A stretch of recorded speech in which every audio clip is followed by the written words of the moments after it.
Welcome to this online event, which has been organized by the Justice Coalition of Religious, a group of NGOs at the United Nations in New York. This morning, we will hear the voices of several Haitians who will give us their insights into the situation in their country at this time. As you know, violence and kidnappings have increased greatly. And at this time of fear and insecurity, the government is organizing a referendum on the Constitution, as well as national and regional elections. This morning, we are doing this event as one way to support the Haitians in their efforts to work toward a people-centered, rights-based solution to the violence, the situation of insecurity, and the attacks on human rights, which have become part of their daily experience. First, we will hear from 5 panelists who will describe the situation from their point of view and their experience. Then we will invite a respondent to bring his own insights and broaden and deepen the conversation. Each individual will be introduced before they speak. If you have any questions for the panelists, please put them in the chat box, which you can do at any time during this event.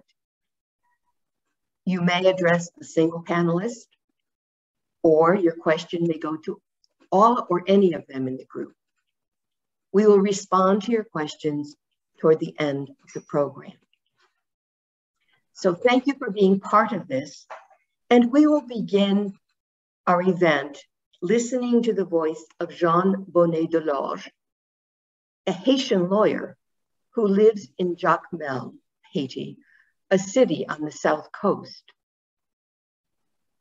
Jean Bonnet is dedicated to building a space of peace so the community can enjoy peace and freedom.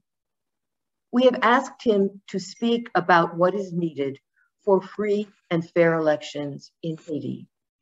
Jean Bonnet, I hand the microphone to you at this time. We look forward to hearing from you.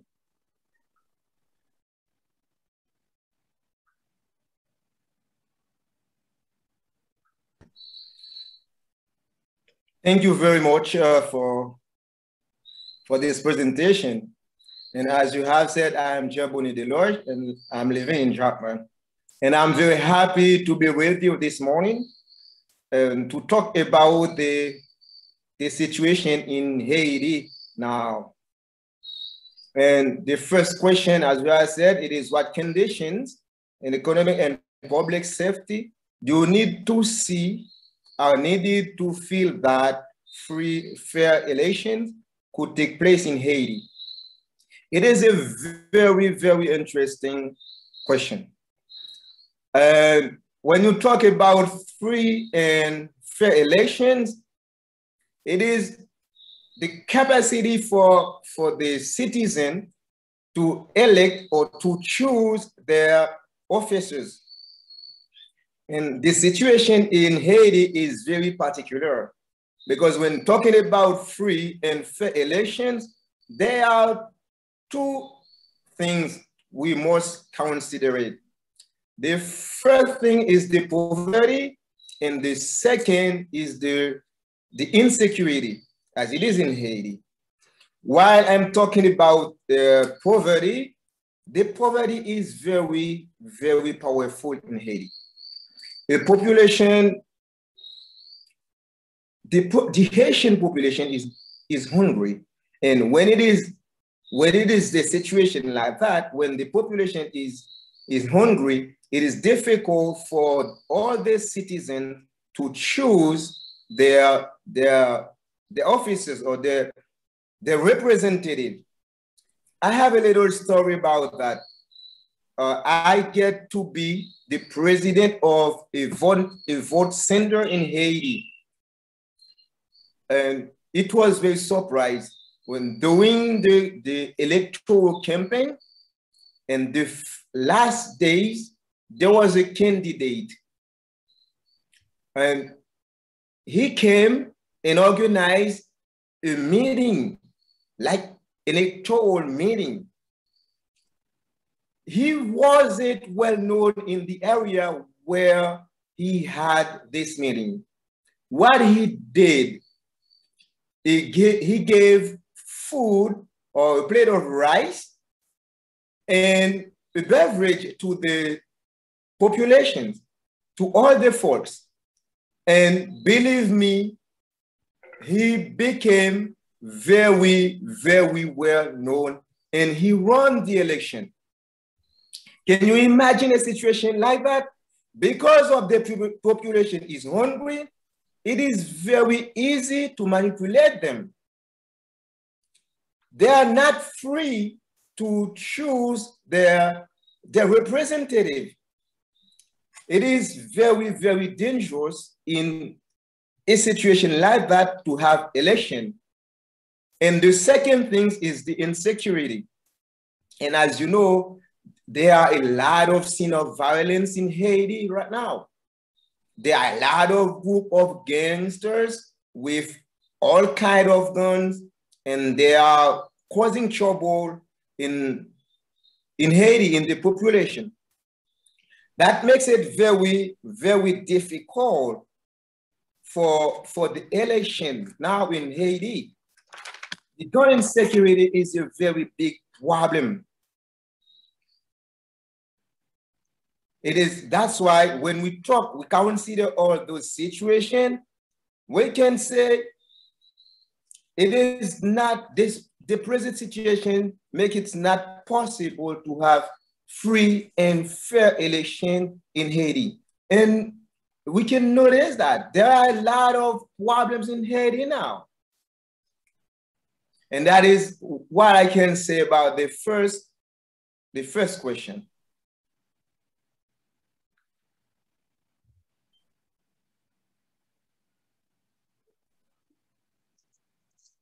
Thank you very much, Jean-Bonnet. I think what you've said is very striking. We know about the violence, but very few of us have considered how easy it is to buy votes with a little bit of food when people go so hungry. And that's an excellent point that we really do need to keep in mind. It's very important. It's very important. Yes. I can add, when they are doing so, when they are voting like that, in a situation like that, they don't make the choice but with their own mind. It is because they want to eat something they choose, but they don't choose to see a better situation in Haiti. That is the big problem. Yes. Would you like to say what you feel needs to be needed at this point for free and fair elections, or would you want to wait on that? The most important things I would like to see is to solve the poverty problem, and that will take a long time to be solved. And solve the problem of the insecurity too. And the problem is, the biggest problem is that all the gangsters, they receive funds, they receive money and guns from the government. They always say that they are acting for the government and they must do something to stop the violence in Haiti so that they can have a good climate for a good situation. Like that, we can organize a very good election, a free and fair election. Thank you. Thank you very much. I appreciate your remarks. And certainly, the government needs to be involved to end the violence. We are very aware of that as well. So thank you. You're welcome.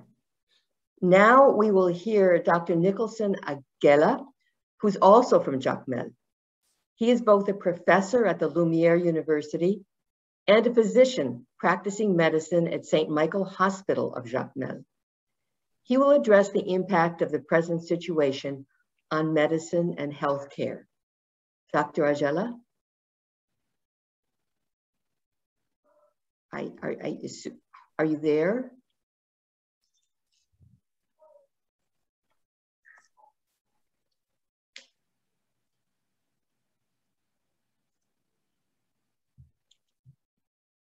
Don't.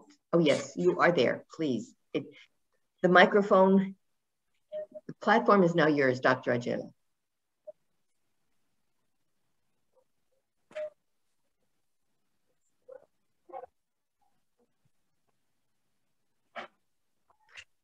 I see your name. I see that you are unmuted. I see that your video camera is on, but I can't hear you yet.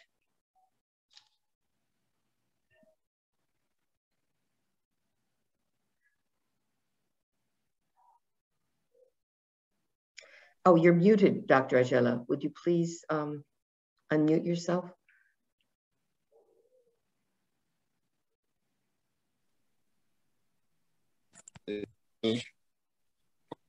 Thank you.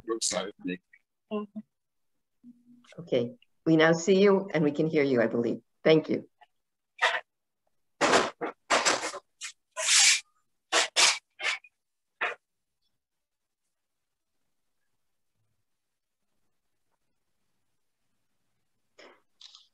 Dr. Agela, vous pouvez bien parler maintenant, si vous voulez. Nous attendons votre sagesse et vos idées. So the word is yours. The floor is yours if you would like to talk now.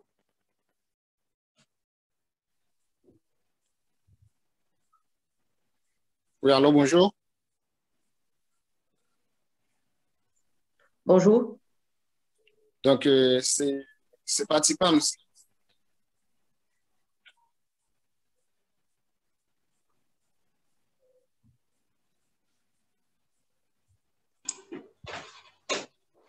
Allô?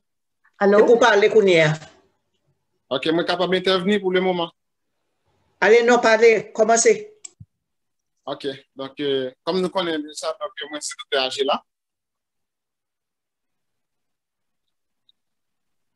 Ok, c'est Dr. Agela, donc, nous sommes spécialistes en biologie. So my name is Dr. Nicholson Agela. I receive him very badly. So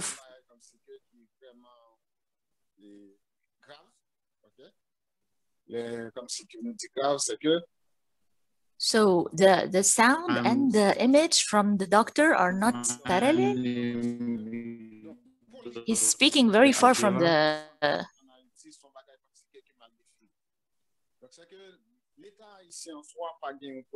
I'm specialized in biology. So the public health system.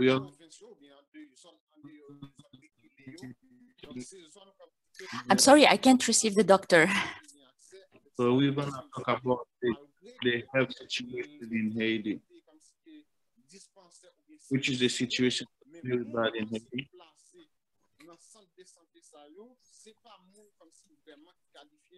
Donc, si tu as un patient ou un monde qui est malade, qui a besoin de soins, donc de qualité, comme si tu es capable de countryside in Haiti. So the people in the countryside usually doesn't have access to the health situation because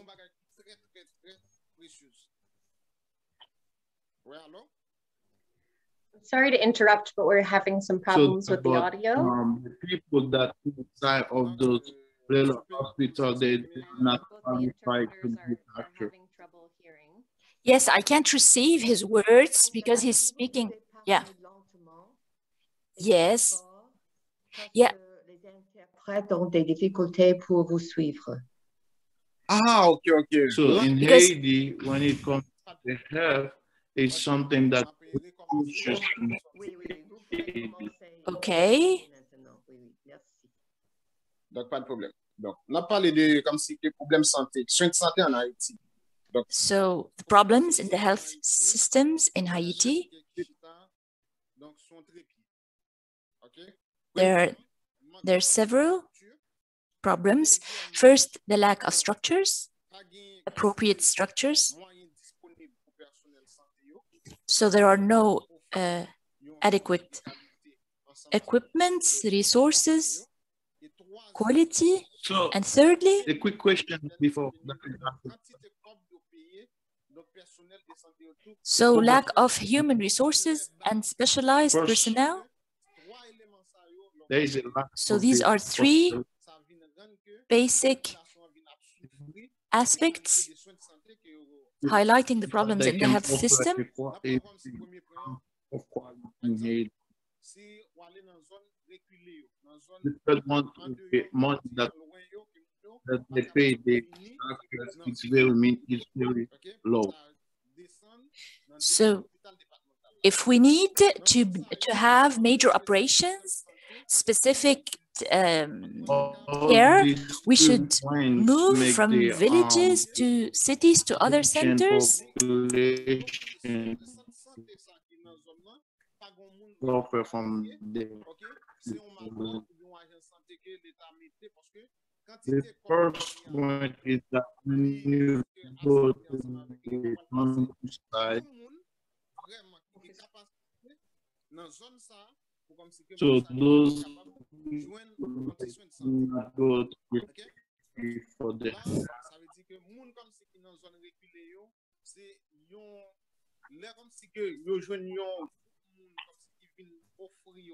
in those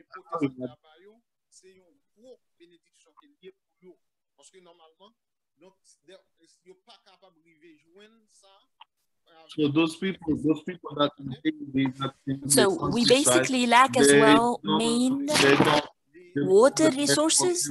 They have to go to the city and have like women pregnant. So the classical idea of a hospital is not as you may imagine it.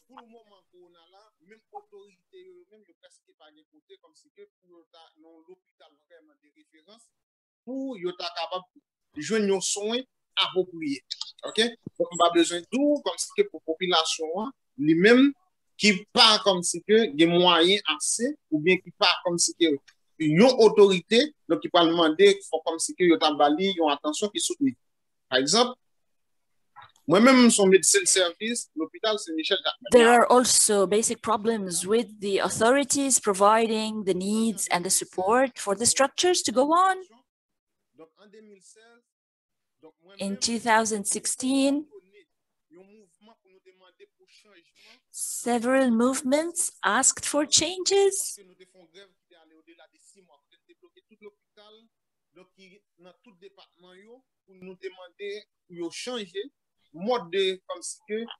Changes take a lot of time to take place.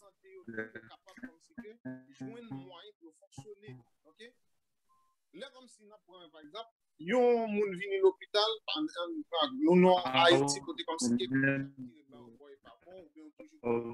coordination to ask to change the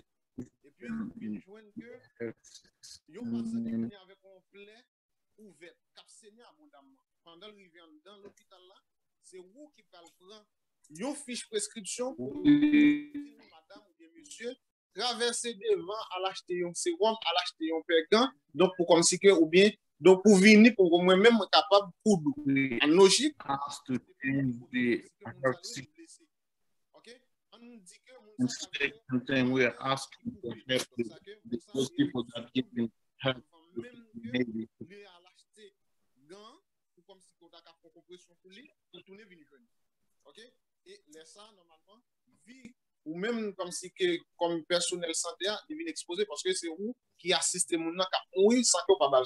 OK donc ça veut dire que nous te révolté pour ça donc tout ça yo encore vient plus mal ça depuis 2016 ça fait 5 ans de cela donc ça encore vient plus mal. So these problems have been strengthening since 2016.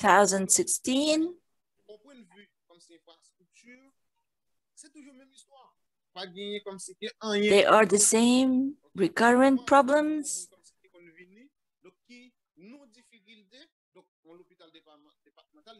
supposé référer à un hôpital universitaire. Des fois, c'est un hôpital privé qui réfère malade là. Elle pas besoin de connaître si malade là ou pas. Donc ça, c'est notre situation.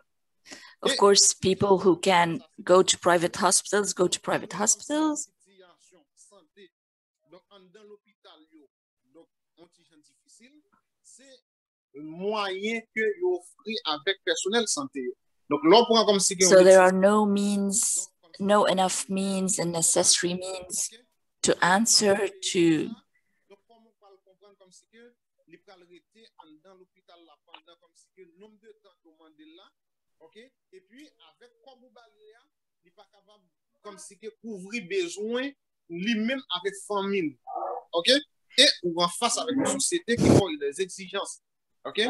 Mais c'est ça qui rend comme si que majorité de l'hôpital l'État, après, il est toujours disponible, comme si, malgré pas de matériel, ni au tout. There's too much chaos for me, I'm sorry.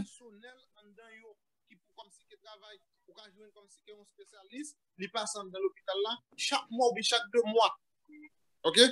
Faut qu'il raison parce que, donc, quantité comme l'État mettait disponible pour lui chaque mois, il n'est pas capable de répondre avec besoin. So the government is not able to provide hospitals with necessary resources to keep doing their jobs.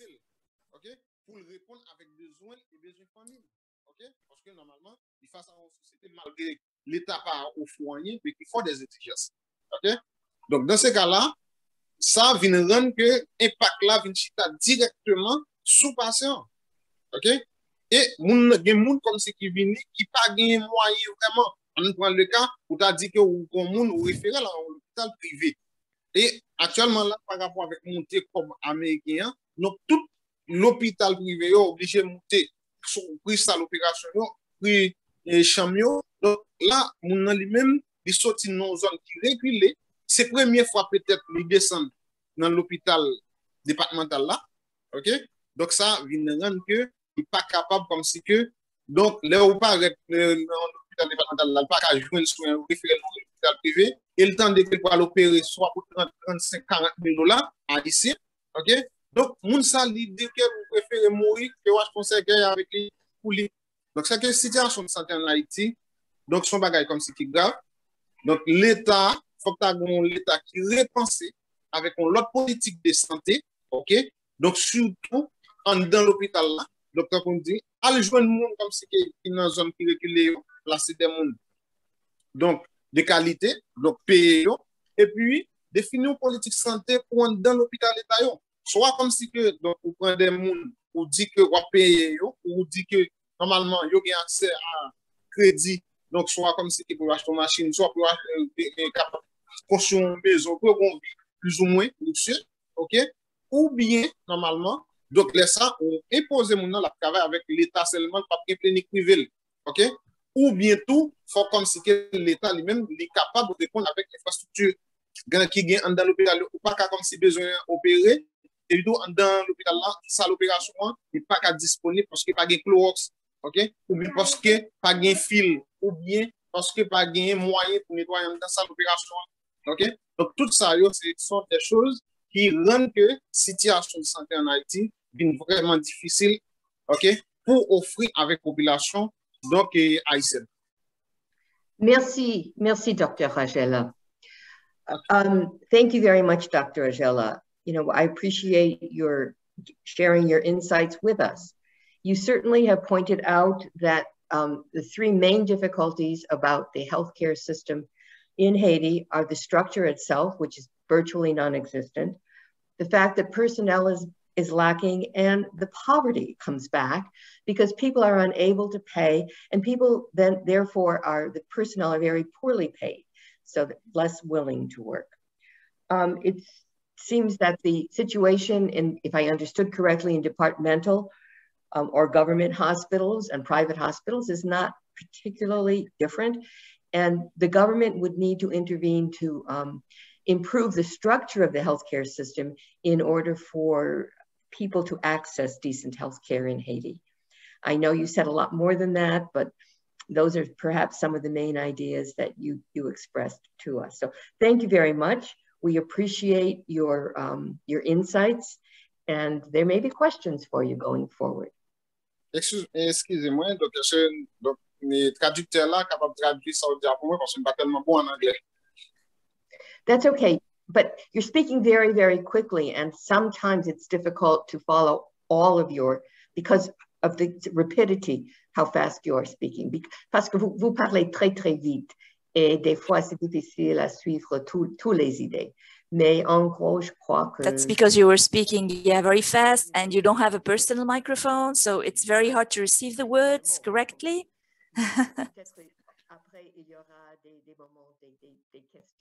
Maybe we can have later on more time to come back to this. Ok, donc résumé, c'est que je ne vais pas parler vite. Et tant qu'on te dit, situation santé à Haïti, donc c'est un bagage extrêmement difficile. Il y a 3 bagages qui fait situation santé à Haïti difficile. So the situation of the health system in Haiti is difficult. Donc, il y a un médecin comme si que pas gagné. Because the human resources are not well paid as well. The government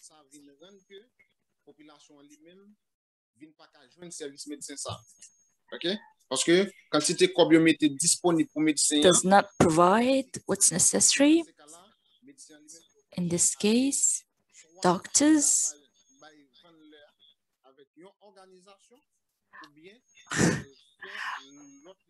are obliged to work in very hard circumstances. Patient qui pas de moyens de santé vraiment donc même médecin ça c'est une et deuxième bagage qui gagne OK c'est que vous venez joindre l'état pas mettre assez matériel disponible. So lack of equipment, as previously said. Gants et autres, c'est comme on a dit ça, matériel pour médecin au travail. Par exemple, si par exemple un patient vient il blessé, c'est pour faire une prescription pour l'alder comme si que. So very hard providing necessary treatments for patients of all sorts. Voilà. On peut peut-être revenir à vos idées aussi. Merci. Pas de problème. Merci. Thank you very much. We will now move on to our next speaker, who is from Sarah. Sarah was born in Port-au-Prince at Chancerelle Hospital in Cité Soleil and grew up in Carrefour, Rue Titus Prolongé. She now lives at Tabaret with the Sisters of Charity, where she manages their women's programs. She also works with a Catholic priest and helps him in his transitional housing program for women, food distribution program, Saturday youth program, and alphabetization school. She completed a degree in law in 2016 at a state university in Haiti. She also studied at Institut Haitien de Formation Politique, which was founded by a Jesuit priest at Canado College, and studied journalism at Centre Haitien de Communication. Sarah, we look forward to hearing your words of wisdom. Thank you. You now have the microphone. Thank you for all. I greet everyone, and let's start. Over the last 2 years,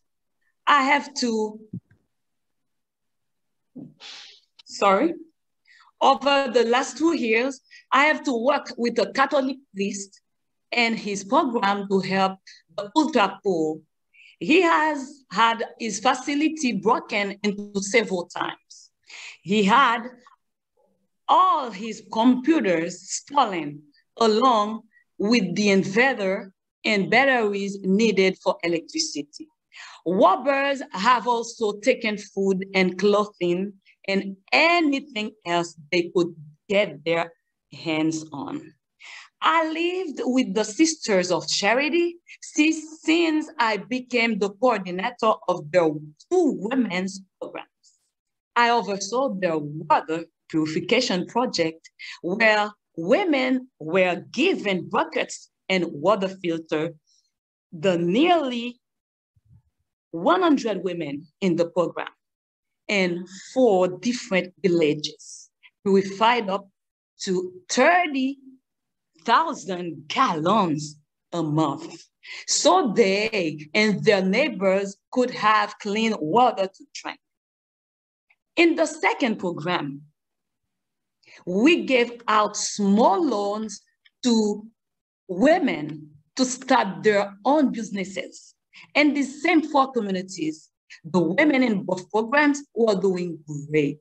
That was until the violence got so bad that the women didn't feel safe selling their goods at the local market or going to other women homes to filter water. We had to close our program in 3 of our 4 sites, including in Cité Soleil, the poorest slum in Haiti, and with the deaf community. The impact closing these programs is big. Women who lost their little businesses wonder how they are going to feed their families or pay for the uniform to send their children to school.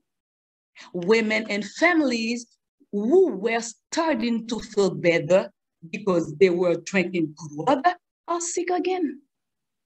And stories like this can be repeated all over Haiti as other NGOs, like the Sisters of Charity, have had to close their programs because of all the insecurities in the country. The Sisters of Charity have been in Haiti for nearly 10 years. Initially, they were free to work to the villages they served, take walks up through the hills behind their home, and drive to church on Sundays. 2 days are long gone. Over the last couple years, they have had death threats post on their front gate, forcing them to move to what was thought to be a safer location, only to have that house broken onto 4 times. Their medical clinic was surrounded by gangs with guns. They made all the patients in the waiting line face down in the dirt. All their money and their funds were stolen. The gunmen had our sister cornered in the pharmacy. They left with anything they could find that was valuable, including their car. As a result, they had to close the medical clinic, which provides free doctor visits and medicine to the villagers who live nearby.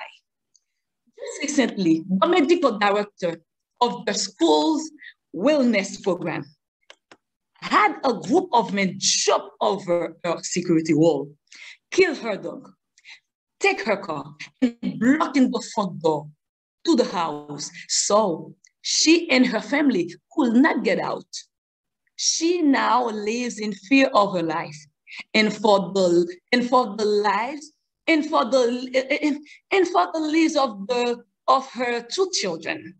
Every day, I get alert on my phone about what towns and wards to avoid because of gang activity.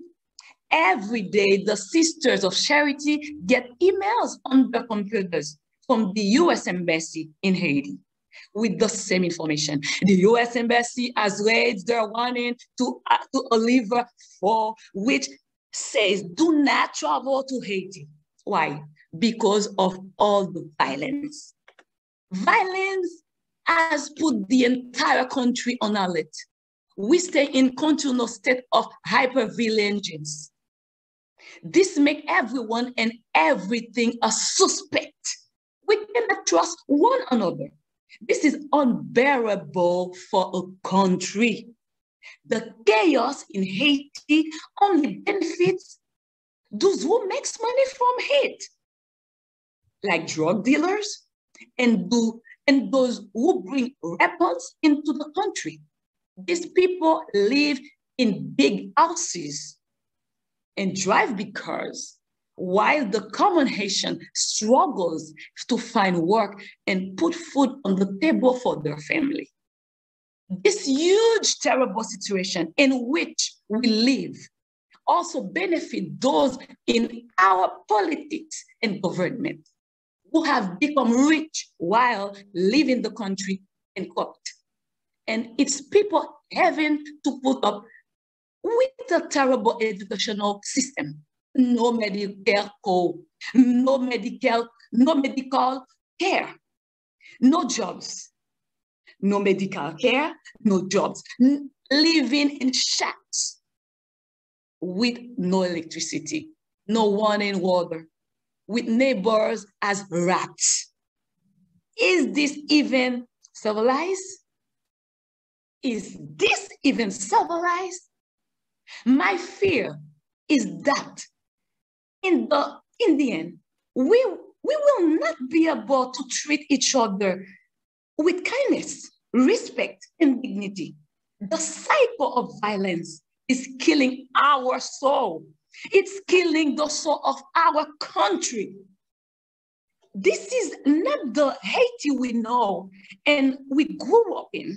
We don't recognize our own country. Certainly, Haiti has always suffered under the oppression of poverty, but the condition has only spiraled into absolute chaos and anarchy since this government has come into office. What I have told you is my story. I'm one out of 10 million to anyone, and they will tell you their own story about the hour that they have to live every day, about the horror that they have to live every day. I challenge you to find one Haitian that believes Haiti is going to the right direction. One Haitian who believes their government cares about its people. One person who thinks it is possible for us to hold fair and safe election this fall. One Haitian who does not live, who does not live in fear, who does not live in fear. One Haitian who's it feeling a sense of hopelessness about the future. Ladies and gentlemen, thank you for your attention this morning and allowing me to tell my story. May we all continue to pray for my country and people who long for the day when they can live in the peace and freedom they fought so hard to win over 200 years ago with the fight for independence. Thank you. Thank you, Sarah. That was beautiful, powerful testimony. I think you made it very clear through the example of how the women's program has not been able to continue because of the violence and has just driven people into poverty. We know that that exists, but the example is very powerful in and of itself. And perhaps what I really appreciate is the difference the violence is making at this point where you cannot trust one another. And as you said, what's happening in your country is killing the soul of the people because the violence is such that you don't know who you can trust. And so that you're living in constant fear. So we support you, we are with you, and we will do what we can to support you in this struggle for justice and for life in Haiti. Okay? Thank you. Thank you again. You're welcome. And thank you for supporting. We need it. And hopefully we will have some questions and, we've continued this conversation. Hopefully this is not the end of hearing your voice, the last time we hear your voice. Now, we would like to hear one more person. And in this instance, the person is not speaking because it's from a Haitian doctor who was a victim of kidnapping. And this doctor would prefer to not have her name used, nor her voice personally. So her testimony, which she has written, will be read by Anne-Marie O'Connor. Anne-Marie, please, if the microphone is yours. Okay, the title of this is 24 Renewable, to face or refuse fear, to leave your home in the hope of returning there alive. For a few years now, Haitians have lived in fear. It's like walking in the valley of the shadow of death, or playing Russian roulette, hoping that it is not your turn or that of a loved one. Coffin under the arm, the honest citizens try as best they can to go about their daily occupations by wishing and praying that the day quickly passes in order to go hold up at home. The survival instincts, constantly on the alert, all are managing the pressure, listening to the news, to know how or what kind to use in order to return safely home for another granted 24 hours. Despite all these twists and turns in this labyrinth on the way to becoming a jungle, no one is safe from a stray bullet, from kidnapping, or being in the wrong place at the wrong time. Imagine going home after a day's work, and on the way back, you find yourself face to face with bandits fleeing after a mischief. Being on their way out, they riddle your car with bullets, or even getting kidnapped on the way to church. Such is the current reality in Haiti, where no one is exempt, from the shoe shiner to the fry merchant, from the support staff to the doctor providing care. Whatever your profession or the activity that gives you your daily bread, all are victims, and each has a price for his ransom. When, in addition to being kidnapped, you are not subjected to all the atrocities possible and imaginable, which traumatized you for a lifetime, your families will go into debt for life to try to save yours. It's many, I beg you, right and left, to collect the immense sum requested by the kidnappers, who only give you 3 to 5 days to collect it. If you do not succeed, come what may. Haiti has nothing to envy in Hollywood films, as we have directors and writers to choose from. All types of films are played there, except that the actors are often chosen randomly and forced to play their part. Maybe that's the problem. They watch too many movies and think it's real. The poverty in the country is real. People are hungry. Some would like to go to school or work, but the means to access it are not provided to them. We are at a turning point. We're making the simple gesture of leaving your home. You will probably have to ask permission from the gang leader, who will control your area or neighborhood, as it's already the case for certain lawless areas. It is difficult to take from the people what you have given them, or that they have taken by force. Laying down weapons and other ammunition and reintegrating these armed gangs into society will not be easy. We therefore survive every day in Haiti with fear in our stomachs, each for himself and his family. It is a continual save who can. People do not live like this. What environment, what future for children and young adults in the making? What future is this for this country?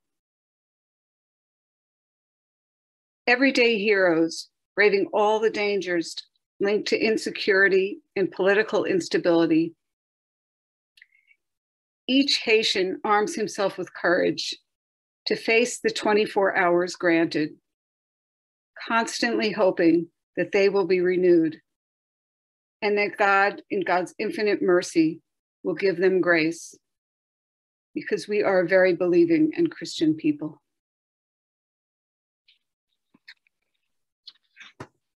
Thank you, Anne-Marie. That is certainly very powerful, pointing once again to the terrible violence, the poverty, which both feeds it, and as a result of it, it's made worse by it, exacerbated by it. And the fact that to live in Haiti right now, you need courage to live every day, to leave your home even, which is a terrible situation for people to be living through, and which definitely needs to be addressed. Thank you. Thank you again. The next voice we will hear is that of Patrick Daniel France Laurent, who has recorded his message since he is unable to join us in person.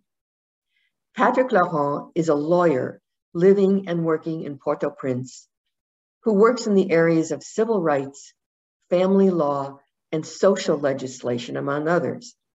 He will address the proposed referendum on the Constitution and elaborate on what would be needed to rewrite the Constitution.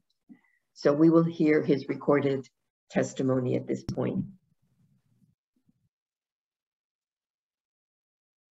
De l'invitation, c'est un plaisir de répondre à votre invitation, de donner mon opinion légale sur la...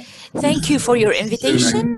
I'm delighted to be able to respond to your invitation, to talk about the issue on a legal level and to give my legal opinion on the constitutional change in Haiti.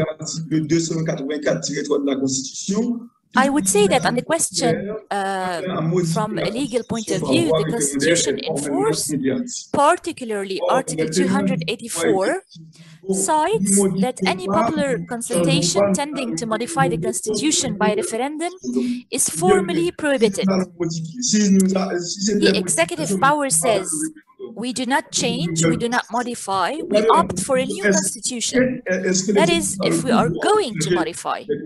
We cannot make the referendum, so it's a new constitution. Does the executive have the power to change it? No. The Article 150 of the Constitution says that the President of the Republic has no other powers than those attributed to him according to the Constitution. So he cannot modify it by a referendum and does not have the power to do so. So he cannot change it. Legally, in Haiti, this approach is tied to constitutionality. If we want to change the constitution, there's a problem. We cannot do it. It is not possible to function with the actual one. It would require an agreement with the whole society, not only the political class, because the Constitution is also a social contract. One power alone cannot take the responsibility of changing the Constitution. That is why, at the level of the country, there are all the institutions, the totality of the civil societies, whether it is the church, the bar, the business class, and a good part of the political class that make up the opposition in general, do not agree that the Constitution should be amended or changed in this way.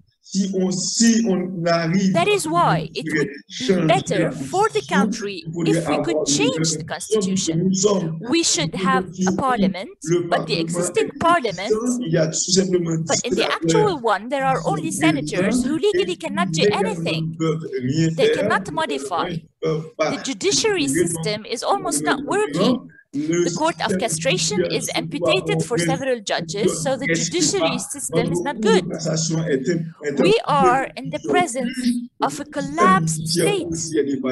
Nous sommes en présence d'un État effondré. Si on voudrait changer if we want to change the constitution, la procédure prévue de la constitution actuelle, we cannot follow the current one. It is important, therefore, to find an agreement with all the institutions of the nation. If we do it without the agreement of the society, it is an enterprise doomed to failure, and it would be a political damage to have a contested constitution. This will feed, furthermore, the political crisis that we are living. So what I mean is that legally, the executive branch does not have the power, so the executive authorities do not have the power to amend the constitution. Legally, it is not possible at the moment to have an amendment to the current one, because, as I said, that is a matter of parliament, and unfortunately, the parliament has been dysfunctional for the last 2 years. So we cannot legally change the constitution. We cannot do it as well by initiative, as I said, according to the Article 150, that the president has no power to change the constitution. And if we are on a crossroad, what is for our salvation is to change the constitution. It is necessary to have the decision and the agreement of the whole societies. That is why the debate is not about the content, but about the way, the form, the modality, and the procedure to be followed in order to reach this new constitution.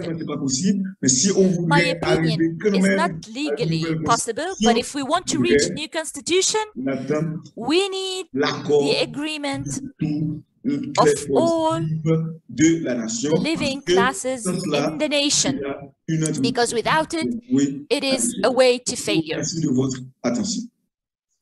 Thank you for your attention. Thank you. Recording, which was very interesting in that, you know, he did point out no one denies that the Constitution may need to be revised and changed. However, it's the process right now that is both illegal and would not bring about a result that would be helpful, because if you change the Constitution in the process that the president is proposing, there would not be the input from all the layers of society that need to be included in the writing of a new constitution, where you would need to listen to civil society, business, and politicians as well. And if there were a contested constitution, this would just lead to more political crises, more political unrest. So he's not denying the need or the desire to change the Constitution, merely the process, which at this point is not possible, partly because Parliament is not existing at this point in time either. The Parliament is basically without any legislators, with only a few senators. So that raises other issues. So that is very interesting and valuable information. The final speaker that we have is our respondent. We have asked Bill O'Neill, who is a lawyer specializing in humanitarian, human rights, and refugee law, to speak and to respond to the panel. Bill has had wide international experience with human rights for the United Nations, and he has led the UN OAS, Organization of American States mission in Haiti itself. So he has experience in Haiti. He'll reflect on what he has heard from our panelists and offer his own insights into the present situation in Haiti. Bill, we look forward to hearing your comments and your wisdom. Thank you. You have the microphone. Thank you very much. And thanks also to the Justice Coalition of Religious for inviting me to participate in this.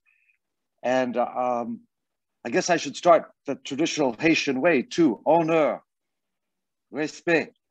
And I was struck by so much of what I just heard, but I just want to focus on that point that that traditional opening of a Haitian meeting or greeting or confab under a tree on the top of a mountain always began for over 200 years.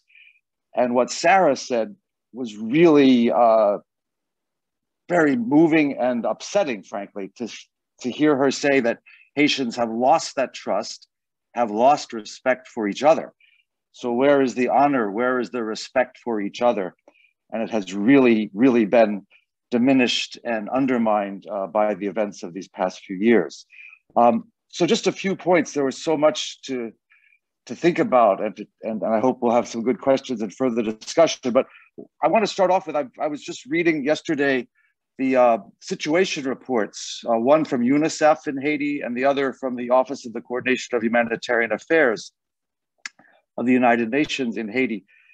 And I have to say, when I was reading these situation reports, which are up to January 22nd, so just a few days ago, sorry, June 22nd, just a few days ago, I see statistics like 1.5 million people directly affected by this crisis, 1/3 of Port-au-Prince under the control of approximately 95 armed groups, 46% of Haitians are food insecure, food supplies are now really difficult, the supply chain has been disrupted by the violence mostly.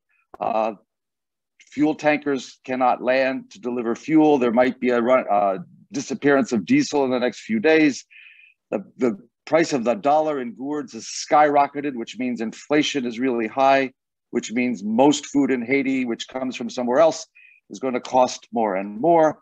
And then I hearing from the Haitians this morning and their personal witness to what it's like trying to live under these circumstances. First, I thought I was reading a report, it could have been from Yemen or Syria or the Democratic Republic of the Congo or Northern Ethiopia. This sounds to me, it has all, and thousands of internally displaced persons. You don't usually talk about IDPs, except if you have a situation of deep, deep crisis and violence and in fact conflict. And I don't want to get too legalistic about this, but you could argue that Haiti now is experiencing an internal armed conflict, with the laws of war probably applicable in addition to human rights laws. The level of violence we heard about is astronomical.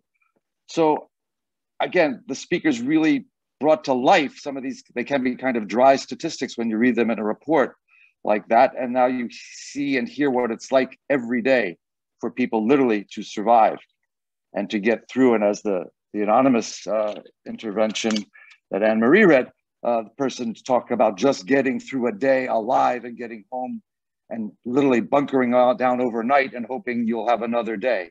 The stress, and wear and tear on the psyche and the soul and the body is just it's just hard to imagine.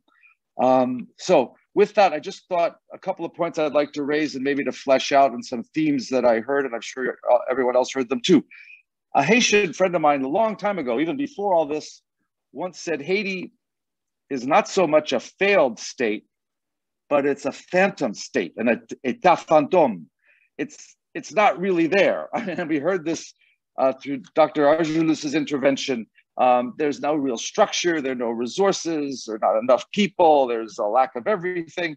And that was very eloquently and clearly put in terms of the healthcare system. You could say it pretty much used the same words and maybe use slightly different terminology if you were to talk about the education system or the shelter system or the clean water. I'm using the word system is ridiculous because there is no system and there never really has been, or it was always very weak. So this is an issue that Haiti has faced for many, many decades, but I think it's become even more acute combined with the, I would say, unprecedented level of violence in Haiti. And Haiti is a violent place. I mean, those of us who've lived and worked there know it's been through periods of violence, of conflict, of terrible things happening. But again, Haitian friends of mine that I respect deeply say, and these are people old enough to say, it was not as bad under the Duvaliers. This is actually worse than it was under Francois and Jean-Claude Duvalier, which is really hard to believe for those of us who know what it was like in those days. So this combination of violence and poverty, again, which was brought out by Maître Delange, the first intervention, the twinning of those two now I think have reached levels that are literally unprecedented in Haiti. Combining that with a state that barely exists, you get the results I think that we see today, and it's a terrible one for the people. Related to that is the absence of the rule of law, and the term wasn't used, but since I'm a lawyer, I always think in these terms. There's total lack of accountability. The court system, as we heard Maître Laurent just say, barely functions. The head of, I just read this morning, the chief judge of the Cour de Cassation died of COVID yesterday. That means that court was already in near paralysis because of all the shenanigans by the current president and the current government. Now, how can that court function? How can this council that's supposed to oversee the functioning of the Haitian justice system, of which he was the president, and now he is no longer with us, how is that body, which is very important in Haiti, how can that possibly function? So the rule of law, the courts, the prosecutors, the prisons, which are inhumane, overcrowded, awful places. I've been in many Haitian prisons, and the situation has not gotten any better. The rule of law writ large is really under attack in Haiti, and that goes with the question of accountability. There's a lack of accountability. No one, or very few people, ever are held accountable for not fulfilling their duties or doing what they're supposed to do. And so people literally get away with murder. The last speaker, Maître Laurent, talked about the Constitution. I just want to build on a couple of points he made. I absolutely agree that you cannot change the 1987 Constitution by referendum. The people who drafted that Constitution knew what they were doing. They survived the Duvalier era. They survived 2 presidents for life. They survived a system that actually, Jean-Claude Duvalier, people going back in history a little bit, in July of 1985, Jean-Claude Duvalier amended the Constitution by a referendum, which you might probably not be surprised to learn the vote was 99.9%. I'm not making that up. 99.9% of the vote was to approve Duvalier's constitutional reforms, which basically just made him even more, gave the executive even more power. And again, he was overthrown about 7 months later. But anyway, the people who drafted the 1987 Constitution said we're never going to allow a constitution to be amended either by one person or by referendum ever again. You have to go through the parliament. And that's the problem. There is no functioning parliament. And again, step back and say, why is there no functioning parliament? It's because the current government president did not want to or try or whatever hold the elections that should have been held several years ago that would have avoided a lot of this mess. If there had been parliamentary elections when there should have been, we would have a functioning parliament, which could do lots of things. And in fact, this 1987 Constitution has been amended in the past. There are a number of amendments that were passed the appropriate way through parliament, through parliamentary votes. And so it can be done again. But that presupposes that you do have a parliament, which Haiti unfortunately does not have. And it wasn't an accident. It's not by, it was just too bad or what happened. No, it was, I think, was very much intentional that this government wanted to eliminate an independent source of power and concentrate power in its own hands. So I'll just end with a final question that I hope people who are listening in, if have ideas or thoughts, or the speakers. I mean, I think my own personal opinion is looking at what's going on in Haiti now, and Harvard Law School, those of you who might have seen the report, Harvard Law School and NYU and Yale Law School clinics put together a report that basically concluded that crimes against humanity are being committed in Haiti and have been committed in Haiti for the past year or so, mostly due to the gang violence and the violence by the state-sponsored or state acquiescence in the violence. So there are crimes against humanity going on. We heard about the fear. We heard about clinics shutting down. People can't get food. People can't move. People can't go anywhere without going through roadblocks that could mean they get killed. I cannot see in any circumstance, given these conditions, how you could possibly have elections in the near term until the basic political situation is resolved in some way. I think we just had an election here in New York on Tuesday, and I have to say, if I had known that 1/3 of New York City was in control of armed gangs and there were roadblocks and violence, and I might not get home alive, I don't think I or many other people would have voted. So I think to ask Haitians to try to have a vote in these circumstances is beyond ludicrous, and it's actually insulting. So, and a referendum, of course, would be totally illegal on its own terms. It shouldn't happen in the first place. So I guess that begs the question of what steps could be taken, what level of progress would be needed, and what do people see, especially our Haitian colleagues, in terms of grappling with the insecurity question, first of all, because I agree also that the poverty challenge has always been in Haiti. That is not so new. But obviously that needs to be addressed. It's going to take a long time, but it's not going to be resolved in the near or medium term for sure. So what tangible steps or changes would be needed to begin to even think about holding these long overdue elections? That's just a general question I'd like to raise. And I just again want to thank everybody for their very rich contributions and for giving me the opportunity to react and to give some of my own thoughts. But thank you very much. Thank you so much, Bill. Certainly your experience in Haiti and your legal experience add a great richness to your ability to listen, hear, and respond to what our speakers have said. There is one question that has come into the chat. What groups or communities must be heard and included in government in order to create positive change in Haiti? What dreams or ideas would you be promoting or working toward for your community if you could leave your homes without fear or violence? And that is addressed to all of the speakers. So if anyone would like to respond to that, we'd be very happy to hear your voice, or to respond to what Bill has just, basically the question that he asked at the end, which is very similar. What needs to be done, or how could we do that? So would Sarah or Jean Bonnet or Dr. Agela like to address any of that question? Any of you? Do you have any ideas on how you think what needs to be done in order to bring about some kind of change?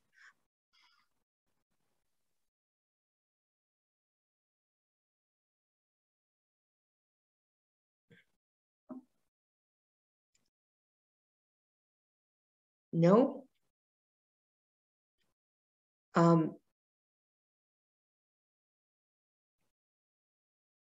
There is one question addressed specifically to Dr. Agela.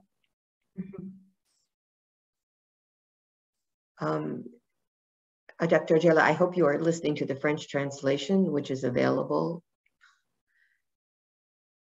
The question is, can you tell us about the COVID situation in Jacmel?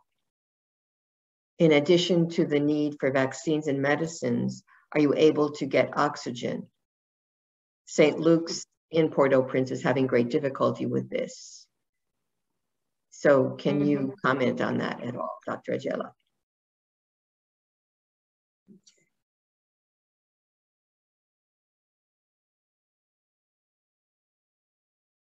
Are you there, Dr. Angela? Do I see you?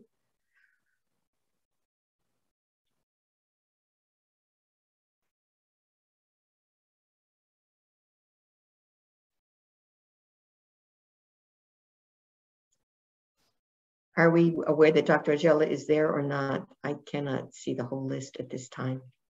Okay, sorry. Excuse me. Yes. Sarah.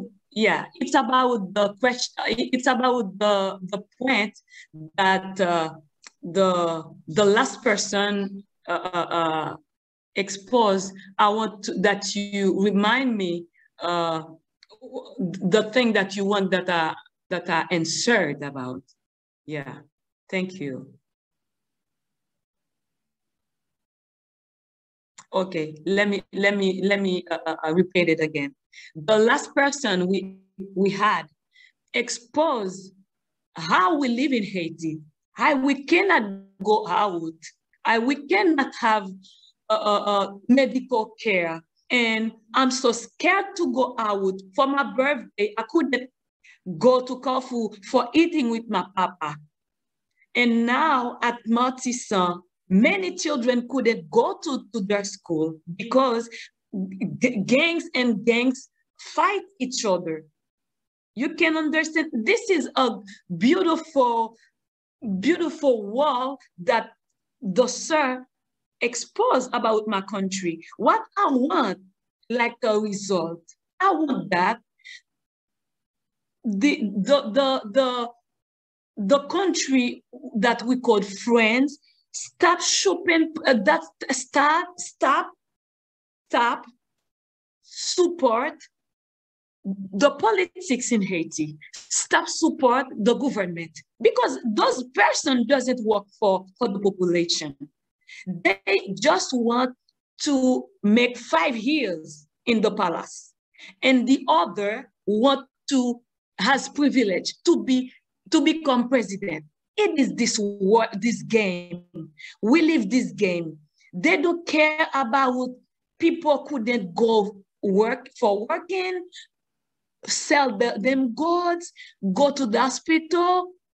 It is a huge situation that we live here. What I want, like result, it's important that people in the community international or UN or whatever start now to help the population. Those persons, they have money, they have the privilege, they have somewhere to go if they have something bad, if they felt not good. But we don't have. Can you imagine? I can go like I want to the market because people will trust that I have money. Why? Because they are poor, they think that I'm better than them, and they want to attack me. We can't live like that. I'm not scared to tell that before whatever the politics, because it is true. It is true. I don't know if you understand me, but I give some points about what's going on and the thing that the sir exposed to us this morning. Thank you. Thank you very much, Sarah. You're welcome.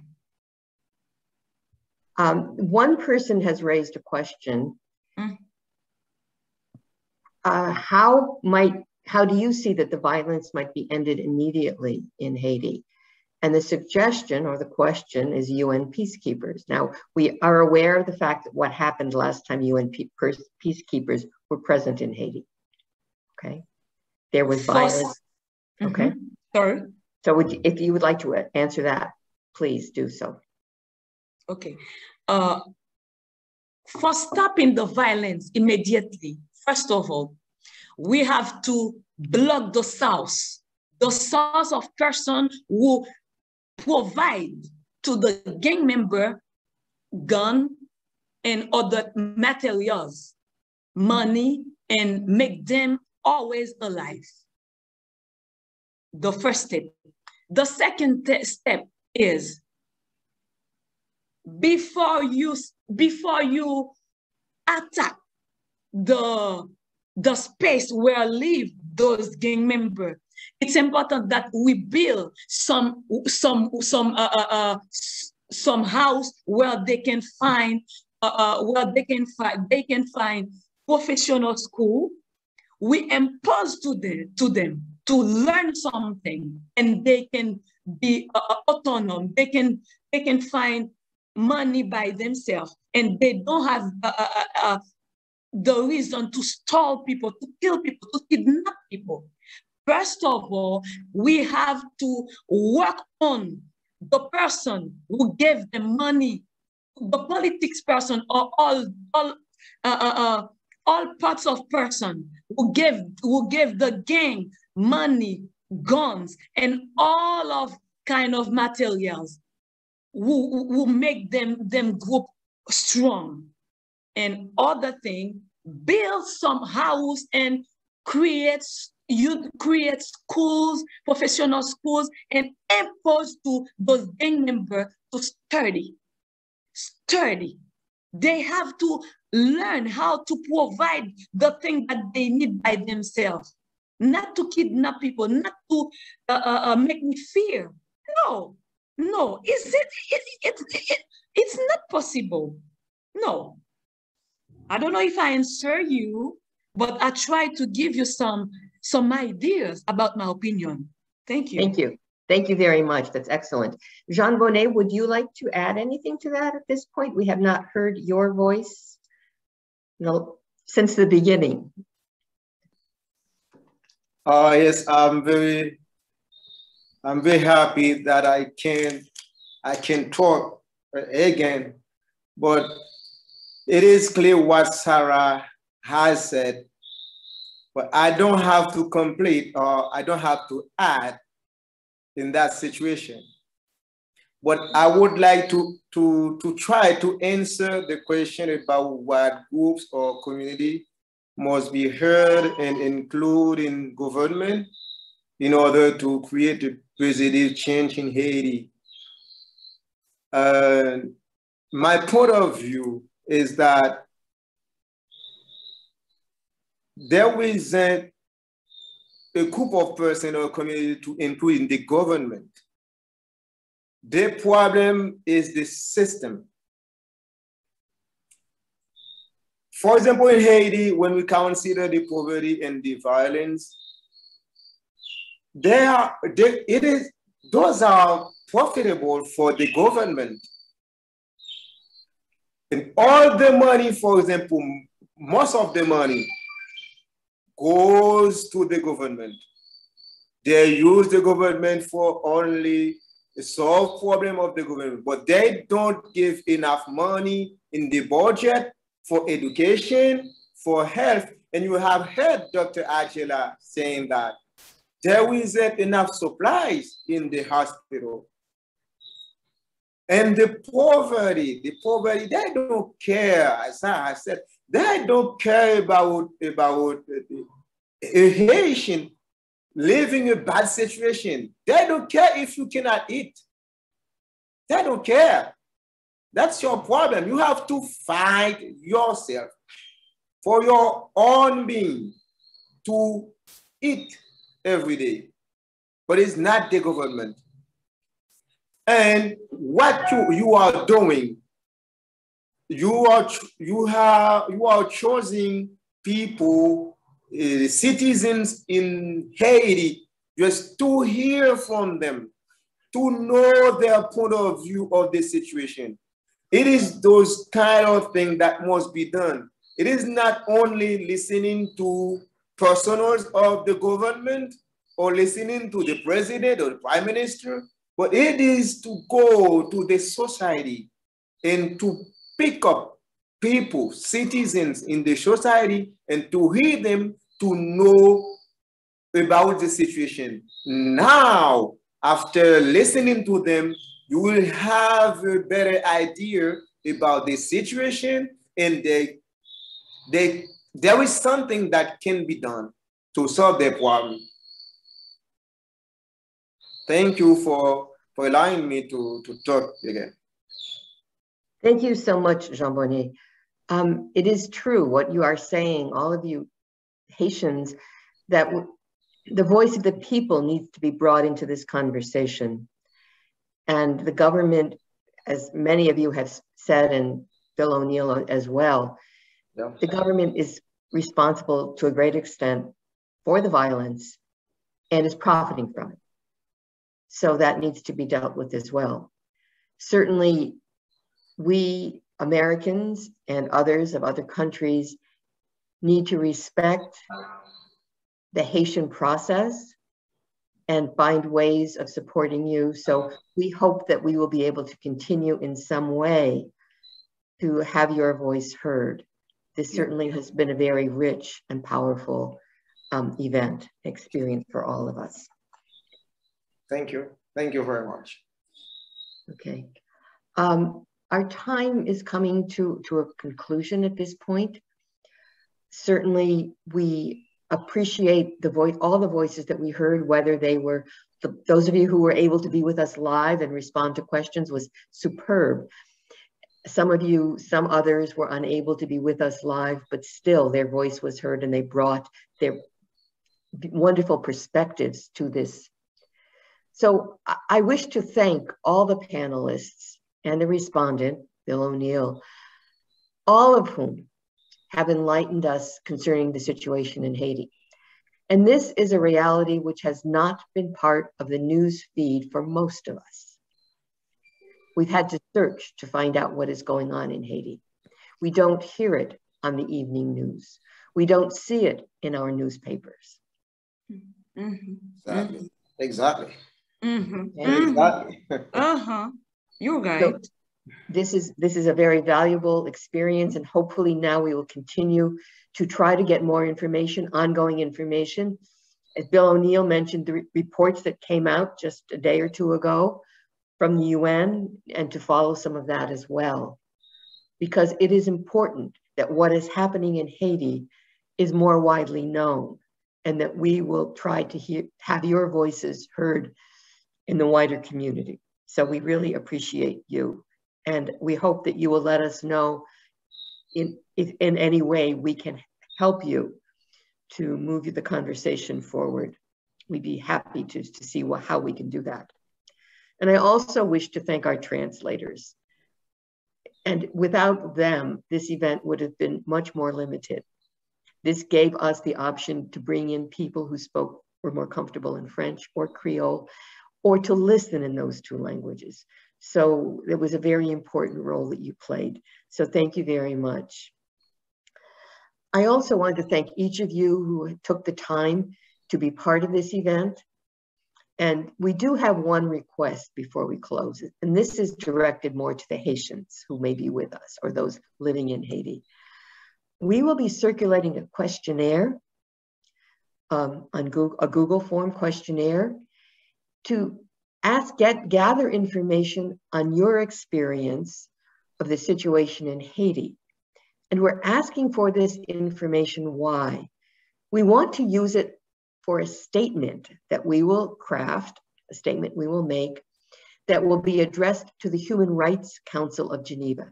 We want to write something on the human rights situation in Haiti for the UN Human Rights Council. So if you're living in Haiti, or if you have spent time there in the recent past, we would be very happy to have your input on the questionnaire. That would be very invaluable. So at this time, I wish to thank each of you and wish all of you a very pleasant day as we continue to support our Haitian sisters and brothers and together work for peace and justice in Haiti, because that is so important. Thank you. You're welcome. Thank you. Thank you so much. Many thanks to you, all our speakers. Thank you so much. You're welcome. You're welcome. You're welcome. You're welcome. Very powerful. Thank you for all. Thank you.